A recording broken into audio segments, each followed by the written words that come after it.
लेकिन मुझे बिजनेस में बहुत नुकसान हुआ और मैं सड़क पर आ गया। एक दिन मैं रोड पर ठेला लगाए बैठा था कि अचानक एक बड़ी सी गाड़ी से एक बूढ़ी औरत उतरी और मेरे सामने हाथ जोड़कर बोली, मैं तुम्हें इतने सालों से ढूंढ रही हूँ, प्लीज मेरी बेटी से शादी कर लो, बदले में सारी दौलत ले लो। मुझे लगा शायद मेरी किस्मत फिर से बदलने वाली है। मैं उसके साथ चला गया और वो मुझे एक आलीशान बंगले में ले आई। लेकिन जैसे ही मैं कमरे में दाखिल हुआ तो सामने देखते ही मेरे सर पर जैसे आसमान टूट पड़ा, क्योंकि सामने मैं फलों का ठेला लगाए हुए खड़ा था। मेरे आसपास से बहुत सी गाड़ियां तेज रफ्तार से गुजर रही थी। मैं हर एक चीज को बड़ी हसरत से देख रहा था। कभी मैं भी इन अमीर लोगों जैसा हुआ करता था, कभी मैं भी अपनी गाड़ियों में घूमा करता था, मगर अब ये हालात थे कि मेरा सब कुछ लुट चुका था। इसका कसूरवार कोई और नहीं बल्कि मेरा बहुत ही करीबी दोस्त था, जिसने मेरे साथ इतना बड़ा धोखा किया था। हुआ कुछ यूं था कि मैं बहुत ही अमीर माँ बाप की औलाद थी। ऊपर वाले का दिया मेरे पास सब कुछ था। मेरे डैड ने पहले से ही मेरे लिए जायदाद के अंबार लगाए हुए थे, मगर मेरे दिल में ये चाह पैदा हो गई थी कि मैं अपना खुद का नाम भी बड़ा करूं।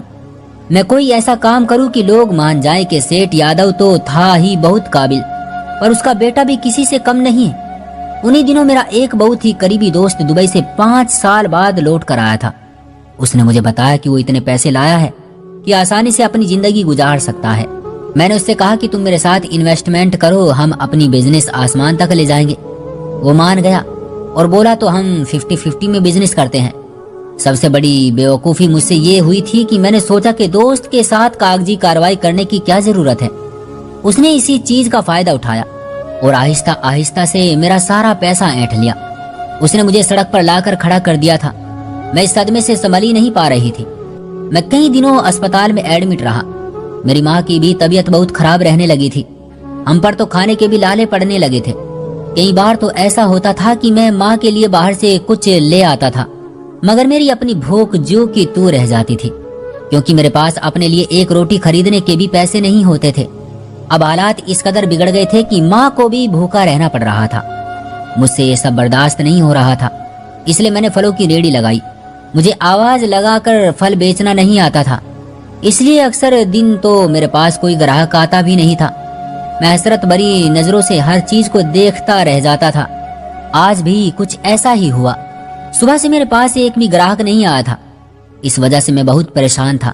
लेकिन जब एक बड़ी सी गाड़ी मेरे पास आकर रुकी तो मैं खुश हो गया कि शायद ऊपर वाले ने ग्राहक भेज दिया है। उस गाड़ी में से एक बूढ़ी औरत उतरी और मेरे सामने हाथ जोड़कर बोली, मैं तुम्हें इतने सालों से ढूंढ रही हूँ, प्लीज मेरी बेटी से शादी कर लो, बदले में मुझसे सारी दौलत ले लेना।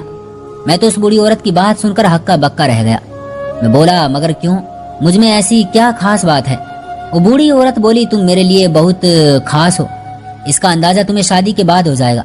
मुझे लगा मेरी किस्मत फिर से बदलने वाली है, इसलिए मैंने इस बूढ़ी औरत को हाँ कर दी। मैंने उससे कहा कि वक्त और जगह बता दो, मैं बारात लेकर आ जाऊंगा।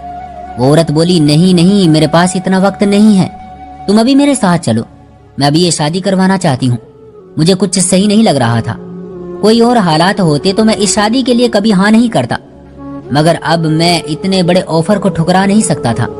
मुझे जायदाद मिल जाती तो मैं फिर से अपना बिजनेस खड़ा कर सकता था, इसलिए मैं उसके साथ चला गया। जब वो मुझे एक आलीशान महल में लाए और फिर शादी के कागजात पर साइन करवाने के बाद वो मुझसे कहने लगी, तुम अपनी पत्नी के पास कमरे में जाओ। मैंने उसकी बात मान ली, लेकिन जैसे ही मैंने कमरे का दरवाजा खोला तो ये देखते ही मेरे सर पर जैसे आसमान गिर पड़ा कि बेड पर कोई और लड़की नहीं बल्कि अनुषा थी। हम दोनों कॉलेज में एक साथ पढ़ते थे। मैं उसके हुस्न से बहुत खुश था, मगर वो मेरे जाल में फंसती ही नहीं थी। फिर मैंने उसे मोहब्बत के झांसे में फंसा लिया था, उसके साथ जीने मरने की कस्में खाई। फिर जब उससे दिल भर गया तो मैं बोला, हम दोनों के स्टेटस में बहुत फर्क है, तुम मेरे आगे कुछ नहीं हो। मेरी बात सुनकर वो रोने लगी थी। मैं एकदम चौंक गया और बोला, अनुषा ये सब क्या है? वो आज भी रो रही थी। कहने लगी, तुमने तो मुझे छोड़ दिया था, मगर मैंने तुम्हारी मोहब्बत को दिल से नहीं बुलाया था। मैं तुम्हारे बराबर आना चाहती थी, इसलिए मैंने एक अमीर बूढ़े से शादी कर ली। वो मर गया तो उसकी सारी जायदाद मेरी हो गई। देखो ना नितिन, तुम भी मेरी बद्दुआ से कहां आ गए कि तुम्हें पैसे के लिए मुझसे शादी करनी पड़ी। लेकिन नितिन, मैंने ये शादी तुम्हें नीचा दिखाने के लिए नहीं की, बल्कि मैं सच में तुमसे बहुत मोहब्बत करती हूँ। मेरी सारी जायदाद ले लो, मगर मुझे अपना लो। मैं रोने लगा था और हाथ जोड़कर मैंने उससे माफी मांगी थी, तो उसने मुझे माफ कर दिया और फिर हमने एक खूबसूरत जिंदगी की शुरुआत कर दी थी और आज हम दोनों एक खुशहाल जिंदगी बसर कर रहे हैं। तो दोस्तों, ये थी हमारी आज की कहानी। उम्मीद करते हैं कि आपको पसंद आई होगी। आपका क्या कहना है इस कहानी के बारे में, कमेंट करके हमें जरूर बताएं। वीडियो को लाइक कर दीजिए और चैनल को सब्सक्राइब कर लीजिए। साथ में घंटी को दबाकर ऑल पर सेट कर लें ताकि आने वाली वीडियो आपको तुरंत मिले। मुझे दीजिए अगली वीडियो तक इजाजत। तब तक के लिए धन्यवाद।